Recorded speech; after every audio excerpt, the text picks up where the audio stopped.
इस कथा की शुरुआत उस समय से होती है जब धरती पर अधर्म की परछाइयां धीरे धीरे बढ़ने लगी थीं।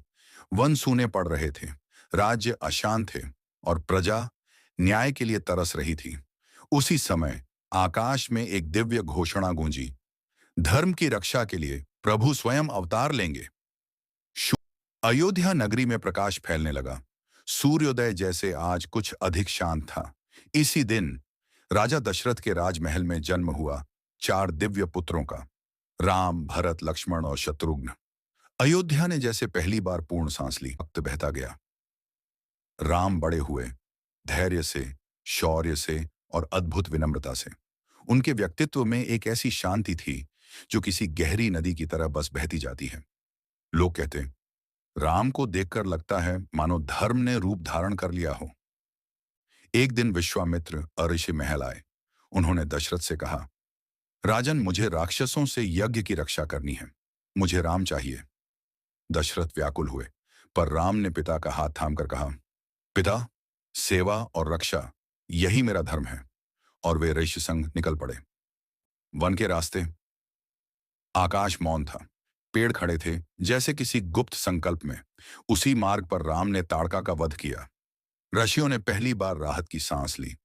राम की कीर्ति हवा की तरह फैलने लगी। इसके बाद जनकपुर आया, जहां सीता स्वयंवर के लिए प्रतीक्षा कर रही थी। शिव धनुष वहीं रखा था, सहस्र वर्षों से शांत, मानो सिर्फ एक योग्य स्पर्श का इंतजार कर रहा हो।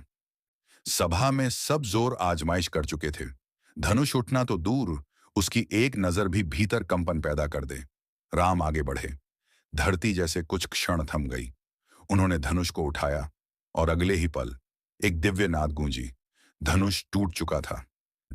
सीता ने प्रणाम किया। राम की आंखों में एक शांत मुस्कान थी। दो जीवन, दो दिशाएं अब एक पथ बन चुके थे। पूरा जनकपुर प्रकाशमय हो उठा। अयोध्या में लौटकर सब कुछ सुखमय था। पर नियति कभी अपने पत्ते सीधे नहीं खेलती। कैकेयी के दो वरदान और राम को मिला वनवास। राम ने बस इतना कहा, माता, यह भी मेरे लिए प्रसाद समान है। राम, सीता और लक्ष्मण वन में चले गए। वन ने उन्हें खुले बाहों से स्वीकार किया। पत्तों की सरसराहट में एक मधुर स्वागत था। वे आश्रमों में रहते, ऋषियों की रक्षा करते, धरती पर शांति दूत बनकर घूमते। लेकिन फिर आया वह अंधकार, रावण का छल, सोने का मृग, सीता का अपहरण। वन ने पहली बार क्रंदन किया। लक्ष्मण ने प्रतिज्ञा ली। राम की आंखें गंभीर हो गईं, जैसे समुद्र अपने भीतर घूमते तूफानों को रोक रहा हो। राम की खोज यात्रा में पहला प्रकाश थे हनुमान। उनकी भक्ति एक अग्नि थी जो अंधकार को चीरकर मार्ग दिखाती है। हनुमान की छलांग समुद्र से भी विशाल। लंका पहुंचना, सीता को आश्वासन देना, लंका में आग की लपटें छोड़ना, जैसे धर्म ने स्वयं आकार लेकर राक्षसों को चिताया हो। लंका के द्वार पर खड़ा युद्ध। जब अंतिम तीर रावण की नाभि में लगा, आकाश ने राहत की सांस ली। पवन थम गया।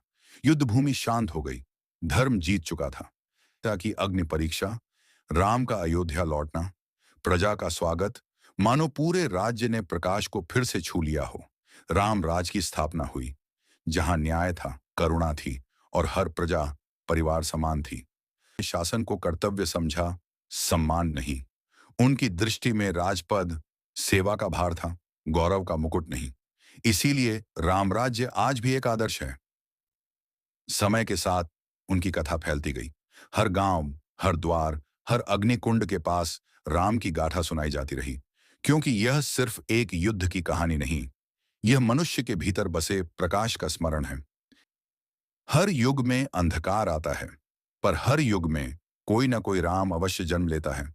कभी मन में, कभी कर्म में, कभी किसी साधारण से व्यक्ति के रूप में जो सत्य का साथ देता है। और यही है, धर्म कठिन हो सकता है पर अजेय नहीं। प्रेम नाजुक हो सकता है पर अमर है। और एक मनुष्य अगर सत्य और करुणा को अपना ले तो वह भी राम के मार्ग पर चल सकता है। यही राम कथा का आशीर्वाद है, यही उसका संदेश है, यही उसकी शक्ति है। आप सुन रहे थे अयोध्या से लंका तक की अमर यात्रा। जय श्री राम।